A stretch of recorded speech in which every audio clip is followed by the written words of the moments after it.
deputadas mais progressistas, impor muitas vezes uma pauta de debates, de discussões e de iniciativas que possam chegar ao Executivo no sentido de alterar essas práticas violentas que são cometidas diariamente pela Polícia Militar e que têm resultado em mortes de centenas de jovens inocentes que moram e habitam as periferias dos grandes centros urbanos. Nós não podemos conviver com essa naturalização da violência. E é isso que a gente observa que vem acontecendo aqui. Por isso mesmo, a nossa bancada esteve, na semana passada, numa audiência com o Corregedor-Geral da Polícia Militar. Tivemos o compromisso dele de levar com toda a seriedade possível as investigações. Eu conversei muito informalmente, numa outra audiência que eu fui fazer com o Dr. Crismânio, Procurador-Geral da Justiça, e ele determinou, na semana passada, que fosse as investigações da Corregedoria seguidas por mais 3 promotores, que foram destacados para acompanhar aquelas investigações. Além disso, já tinha tido um outro promotor, uma promotora, na verdade, que foi destacada para acompanhar as investigações que estão sendo realizadas pela Polícia Civil. O governador João Dória teve um papel medíocre no início deste processo, quando ele reforça as práticas, violências em que mataram 9 jovens numa festa funk no bairro de Paraisópolis. Eu acho que ele foi muito pressionado, porque logo em seguida, ele alterou a sua fala, ele mudou de ideia. Não acredito que ele tenha mudado de ideia, mas acho que o fez muito mais por uma questão política do que por uma questão, de fato, de convicção pessoal. Portanto, o que nós vamos tentar hoje conduzir aqui nesta nossa audiência pública é um cronograma sobre as investigações. Como que está esse término das investigações? Porque senão elas podem se tornar aquilo que o caso Marielle Franco se torna no Rio de Janeiro. Ou seja, não tem fim. A gente não consegue descobrir quem são os verdadeiros assassinos. A gente até sabe, mas a conclusão das investigações não termina. E nós precisamos ter essas conclusões terminadas. Para isso, a Assembleia Legislativa precisa ser respeitada enquanto uma instituição independente e que tem o poder de fiscalização e de cobrança, e, se for o caso, de representar as autoridades, no mínimo por omissão, no exercício das suas funções. No mínimo. Então, a gente tem ficado muito atento com isso.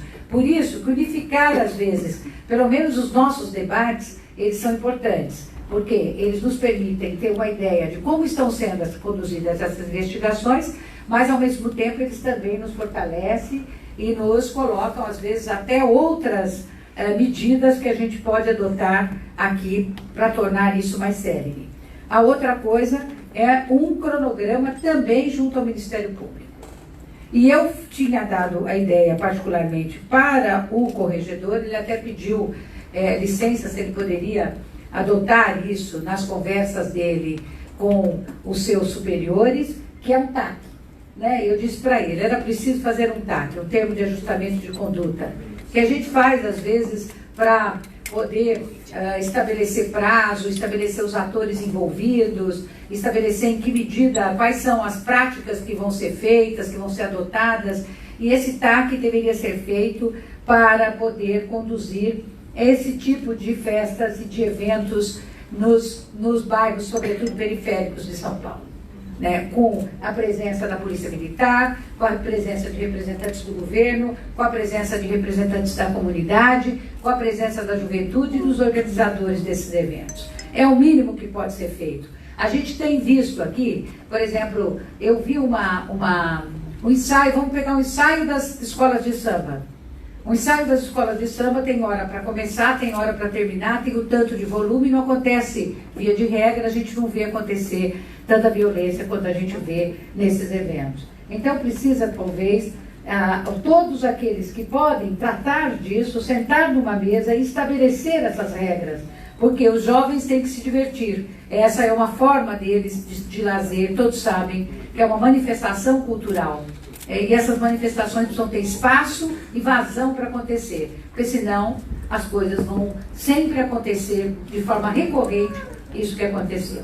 Neste ano, até final de outubro, a Polícia Militar, contabilizado, matou 697 pessoas.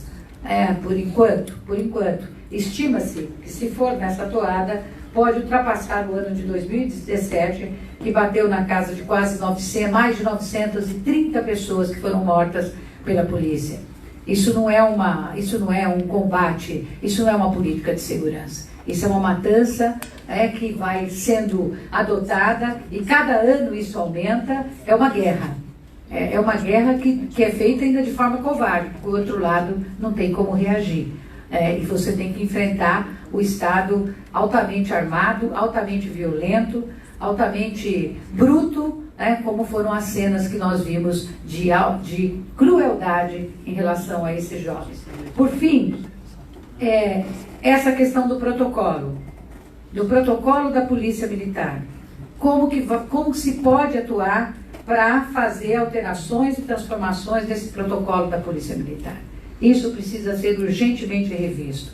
E a Assembleia tem a obrigação de cobrar essas mudanças. E é urgente que isso seja mudado, porque, do contrário, eles terão a base necessária para poder, Alderon, repetir práticas como estas, às vezes cada vez mais violentas, cada vez mais cruéis. Então, com essa introdução, eu abro esta nossa audiência e passo a palavra para o nosso querido deputado Carlos Giannato. Muito obrigada mais uma vez a todos e a todas pela presença aqui conosco. Boa tarde a todos e a todas. Eu quero saudar esse encontro importante aqui na Assembleia Legislativa, saudar aqui os membros da mesa, na pessoa da deputada Beth Saão, que está coordenando os nossos trabalhos, e dizer que há anos nós estamos denunciando essa política de insegurança pública do governo estadual. Uma política que representou agora esse massacre em Paraisópolis, que é uma política de insegurança pública genocida e assassina, que tem exterminado a nossa juventude pobre das periferias das nossas cidades. Isso vem acontecendo já há muitos anos. Essa é a política do PSDB para o Estado de São Paulo. E nós denunciamos exaustivamente aqui na Assembleia Legislativa, junto com a Defensoria Pública, com o Ministério Público, com o DEP, todas as entidades representativas aqui denunciam exaustivamente, as comunidades, falta de denúncia é o que não é, de ações na justiça, mas ela persiste. Esse encontro é muito importante porque é um momento de organizar um grande movimento no Estado de São Paulo, primeiro para exigir, como nós já estamos exigindo aqui, punição exemplar para as pessoas que participaram desse massacre. Tem que ter punição exemplar, nós temos que dar nome aos bois, nome aos assassinos desse massacre, mas o grande assassino para nós, sem dúvida, é o Estado, é o governo Dória. Isso não há dúvidas para nós em relação a isso. O governo Dória tem que ser criminalizado por essa política que continua matando jovens na periferia. Aconteceu esse massacre em Paraisópolis, mas a matança continua. E a nossa tarefa aqui, além de pedir punição exemplar para o que aconteceu em Paraisópolis, isso é importante, mas nós temos que colocar um fim, nós temos que banir essa política do PSDB, do governo Dória, de extermínio nas periferias. Eu fico, deputada Beth Saão, falar pouco aqui, porque é importante que a gente ouça aqui os movimentos, sobretudo os familiares que estão aqui. A gente hipoteca a nossa total solidariedade aqui, a dor que as famílias estão recebendo, e aos moradores de Paraisópolis. Mas eu fiquei chocado e fico ainda porque os deputados da Assembleia Legislativa, os deputados da famosa bancada da bala,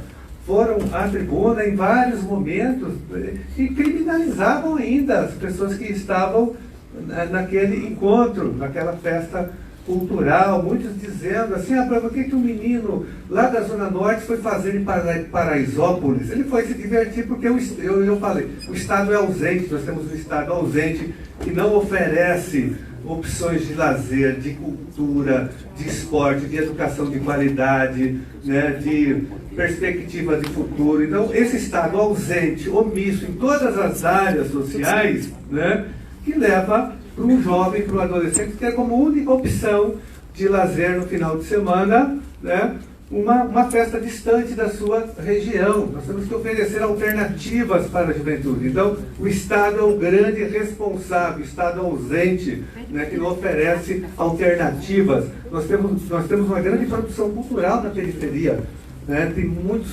poetas, escritores, nós temos cineastas, dançarinos, artistas de todas as áreas produzindo muita cultura na periferia, nas comunidades, mas não há espaço. O Estado é ausente, o Estado não financia, não constrói casa de cultura, não constrói biblioteca, não constrói nada. É o caos, é o abandono social. Então o Estado, ele estimula exatamente a criminalidade e joga, né, que não foi o caso aí, mas joga crianças e adolescentes e jovens, né, para as mãos do crime organizado. Então nós temos que ter intervenção do Estado nessas áreas, deputada Beth Saúl. Então é importante a reunião de hoje para a gente continuar aqui a nossa luta contra a política de insegurança pública do Estado de São Paulo, que é genocida e que assassina a nossa juventude. Nós queremos educação pública de qualidade, acesso aos bens culturais, acesso aos equipamentos de cultura, de lazer. Nós queremos perspectiva de futuro para a nossa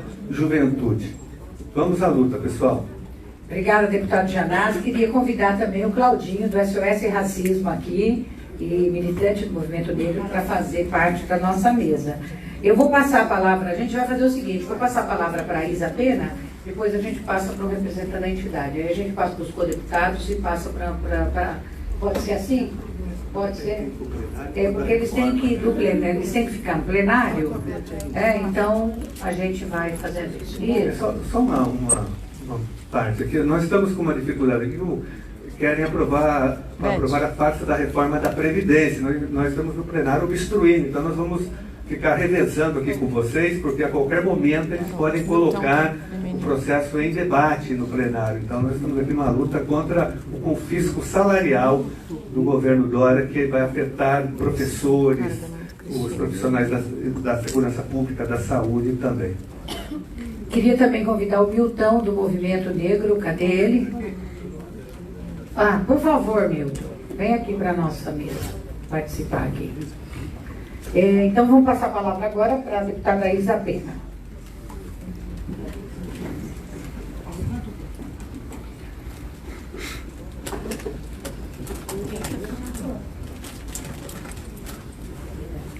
Boa tarde.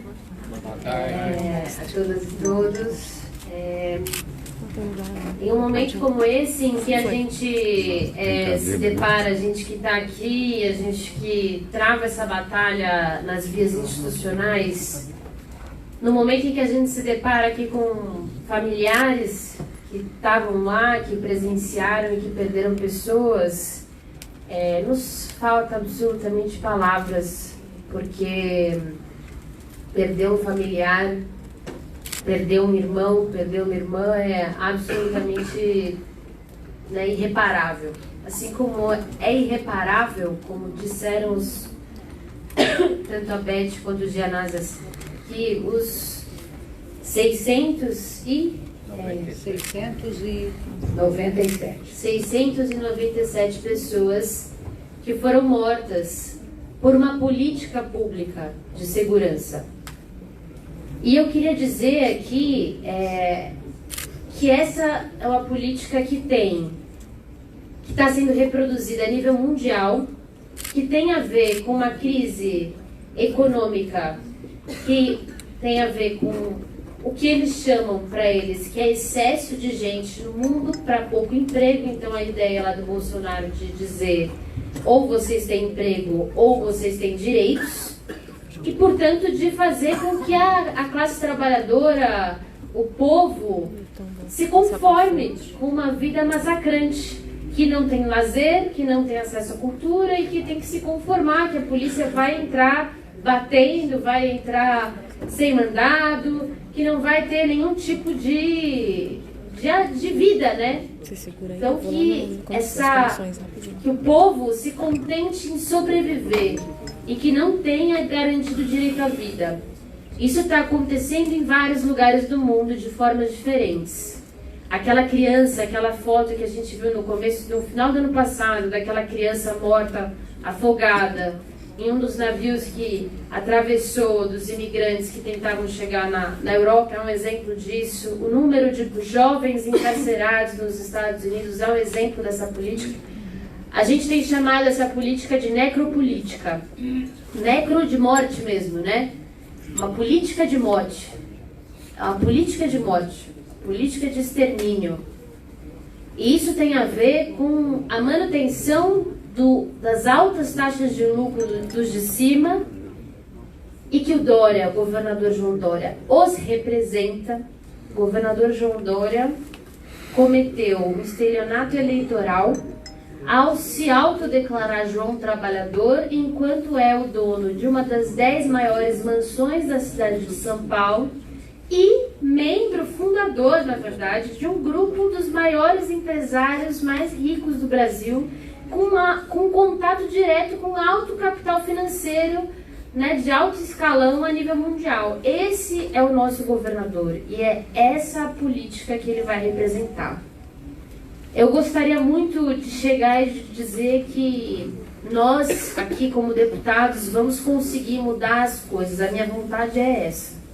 A minha raiva diante do Lucas, um menino de 14 anos que sumiu da porta de casa. Da porta de casa. E foi encontrado seu corpo num lago. São coisas inadmissíveis, não humanas e absolutamente inadmissíveis. Mas eu, enquanto deputada, eu quero deixar isso muito claro a vocês, eu não gosto de alimentar ilusão nas pessoas. Então, uma coisa que eu sou avessa é a demagogia, né? Como também todos os que falaram aqui. O povo precisa se organizar. Paraisópolis precisa se organizar. Precisa de organização popular. E para isso, sim, o mandato pode ajudar muito. E acho que todos nós aqui, tenho certeza que todos nós aqui colocamos os nossos mandatos à disposição da organização popular. Mas não é verdade que eu, como deputada, tenho o poder de mudar isso, de mudar essa realidade. Temos que ser nós juntos, numa luta conjunta, lado a lado. E para finalizar, eu queria dizer que nós, da Mandata, estivemos em Paraisópolis no dia do ato, estaremos, aparentemente vai ter um ato, né, nas próximas semanas lá de novo.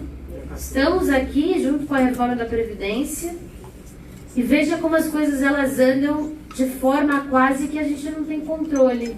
E de repente tudo vira natural. E de repente as mortes elas são só mais mortes, só mais números. E a gente perde a noção de humanidade, né? Eu queria dizer para vocês que com tudo isso, eu jamais trocaria de lado. Porque uma pessoa que vê as cenas que aconteceram em Paraisópolis, uma pessoa que ouve o caso do Lucas e não sente nada, essa pessoa está morta por dentro. Morta por dentro. Ela não é mais uma pessoa. Ela não enxerga os outros seres humanos como seres humanos que sentem igual a ela, que choram iguais a ela. Então é por isso que eu nunca trocaria de lado. Com todas as dificuldades da nossa luta aqui todos os dias, eu não trocaria de lado, porque eles estão mortos por dentro. O governador João Dória, que age numa situação como essa, com marketing, baseado em puro marketing, né, no que os marqueteiros lá, muito bem pagos dele, dizem, ele não é um ser humano. Para mim, ele perdeu a condição de ser humano dele quando ele olha para uma situação dessa e não enxerga o Lucas ou os 9 jovens mortos em Paraisópolis como iguais ao seu filho. Porque o filho dele sangra igualzinho. Então, a minha máxima solidariedade, não há palavras. Nosso gabinete fica no térreo, sala P06, para as investigações, para entrar em contato, todas as representações. O Eduardo Brasileiro está ali, a Rita, a Roberta, a Júlia, que está aqui, estão lá do gabinete. Estamos com vocês. E eu acho que é o momento de se organizar, porque o lado de lá não dá sinais de que vai recuar. Muito pelo contrário, dá sinais de que vai avançar. E por isso o povo precisa estar armado de ideias, saber da sua história, saber que não é meritocracia, que se existe favela é porque há exploração, que se existe favela hoje é porque houve escravidão no Brasil. E deixar isso para vocês como um princípio do nosso mandato. Um beijo no coração de vocês, resistentes, que mesmo em meio a muita dor, conseguem vir até aqui, nesse lugar tão hostil ao povo, e vir e se colocar. Toda a nossa força para vocês, toda a nossa solidariedade, em nome do PSOL, do Partido Socialismo e Liberdade, do meu gabinete, toda a nossa solidariedade. Obrigada, Isa. Quero passar a palavra agora. Eu quero dizer o seguinte, nós vamos tentar organizar de uma forma que são 4h05 agora, porque às 6 horas tem outro evento aqui, no Paulo Kobayashi também. Então, para ver se a gente consegue ser disciplinado para dar a oportunidade para todos falarem e também para a gente sair daqui com encaminhamentos que eu considero que sejam importantes. Passo a palavra agora para o Arnóbio, que representa nesta ocasião a OAB aqui de São Paulo. Boa tarde a todos e a todas. Nós estamos representando a Comissão de Direitos Humanos da OAB de São Paulo e é uma oportunidade para a gente, inclusive, fazer uma prestação de contas nossa do que nós fizemos desde o dia 1º de dezembro, logo às 9 da manhã, eu recebi a informação do que tinha acontecido na madrugada em Paraisópolis e mobilizei toda a comissão, informando o que estava acontecendo. Nós procuramos o ouvidor da polícia para que a primeira ação tomada é que a investigação não fosse feita, dos policiais não fosse feita pelo batalhão de Paraisópolis, mas fosse feita a partir da corregedoria, para que tivesse o máximo de isenção nas investigações. Naquela mesma noite eu fui ao IML, fui junto com o Dimitri, porque tinha alguns corpos no IML aqui da Central, que a gente tinha uma denúncia de que os corpos não estavam sendo fotografados e a perícia não seria feita de forma contundente. Mas no dia seguinte a Secretaria de Segurança afirmou que todos foram fotografados e que não teria nenhum tipo de problema. Na própria segunda-feira, nós tivemos a reunião com o Procurador-Geral de Justiça, o Ismânio, e ele garantiu que ia colocar uma procuradora exclusiva do júri, porque considerava que tinha havido homicídio. O governador, naquele mesmo dia, disse que tinha sido tudo normal, foi uma fatalidade, o que nos deixava muito preocupados, e a gente procurou as outras instituições para que fosse mobilizadas e para que as investigações pudessem seguir. Nos dias seguintes nós tivemos manifestações na Secretaria de Segurança e lá em Paraisópolis, que depois foi até o Palácio dos Bandeirantes. A Comissão de Direitos Humanos acompanhou tanto a manifestação quanto a outra. Nós estivemos lá nessas duas manifestações. Nós também fizemos um plantão jurídico no último sábado, com a ajuda do pastor Igor. A gente fez esse plantão reativo. Caso houvesse qualquer coisa, nós mobilizamos 25 advogados e advogadas que estavam dispostos, se houvesse qualquer tipo de problema, a gente se deslocaria para o local. E antes de ontem nós fomos a reunião com o governador, reunião com a comunidade, e a gente representou. E lá o governador assumiu uma série de compromissos, que é a obrigação da sociedade, a obrigação da LESP, aqui dos deputados, e também nossa da sociedade, a OAB se compromete com isso, é uma série de medidas para que esse caso não ficasse impune, garantindo que ia ter transparência, garantindo que ia ter uma comissão externa de investigação com a participação das famílias, e a OAB estaria nessa comissão para garantir que essas investigações, essas apurações fossem efetivadas, né? Nós estamos esperando essa nomeação efetiva dessa comissão. O governador se comprometeu que não só os 6, mas os 38 policiais que participaram daquela ação fossem afastados do serviço. E aí é importante dizer que isso não significa dizer que eles são responsáveis diretamente, que tem que garantir o devido processo legal. A OAB defende que não se puna sem investigar, né? Não se pode fazer do outro lado a mesma coisa que é muito comum. Se já se aponta como culpados e sem que se investigue. Do ponto de vista da nossa OAB, a gente tem uma atuação, a nossa atuação vai ser uma atuação técnica. A gente deixa para as famílias e para a comunidade a discussão política, as manifestações, e nos colocamos ao lado para que as manifestações sejam livres e que não tenha nenhum tipo de repressão. A OAB vai participar da apuração. Ela foi convocada pelo DHPP para acompanhar as investigações, o inquérito policial, o inquérito civil, né, a partir do civil. No inquérito policial militar, nós temos uma grande parceria com a ouvidoria das polícias, com o Benedito Mariano, e nós estamos sempre em contato com ele para que a gente possa acompanhar e nada saia fora desse script, né? Então, essa nossa participação da OAB, ela é eminentemente técnica. Nós não vamos, né, a gente tem que fazer esse debate com a sociedade, porque e nós, inclusive, a gente fala isso muito claramente, né? Porque que há um tratamento diferenciado. Você tem aqui na Avenida Paulista, você fecha no domingo, não tem nenhum tipo de violência, mas porque aqui na periferia você fecha uma rua, ela se torna violenta. Porque a polícia chega lá, chegando. Aqui na Paulista não existe esse mesmo comportamento. Então há uma diferença de tratamento. Nós temos cidadãos de primeira e segunda classe na sociedade. Essa é a mensagem que o Estado dá. Então a OAB, ela se preocupa com o cidadão independente de onde ele esteja na Paulista ou lá em Paraisópolis. A comunidade, a gente já é solidário, já estivemos lá, fizemos uma reunião lá na associação, eu tive presente junto com o Dimitri, e vocês podem contar com todos os nossos esforços.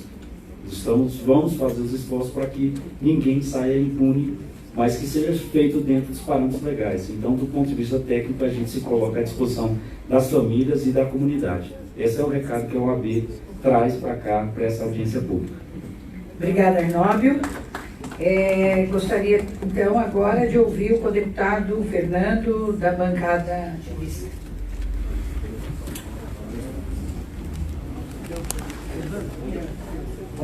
Pode ser. Tem um sem fio para quebrar o galho.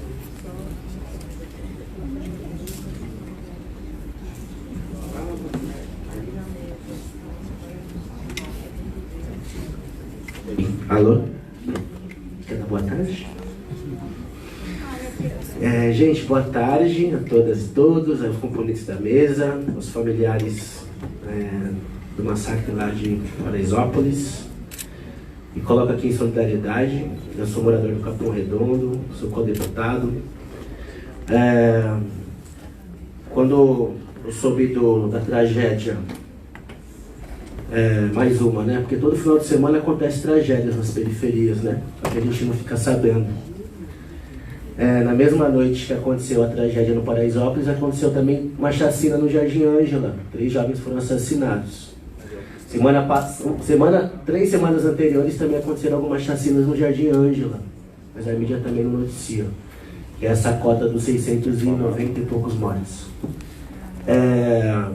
Esse encontro, a gente resolveu organizar esse encontro junto com as bancadas, né? PSOL, Rede, PCdoB, PT, junto com, né, o Observatório de Direitos Humanos aqui da LESP, junto com, né, o próprio CONDEP, OAB, Direitos Humanos, porque a gente resolveu, muitas ações foram feitas, né, na questão do Paraisópolis, e muitas ações são feitas e, enfim, as coisas meio que, depois que a poeira baixa, as coisas meio que se apagam, né?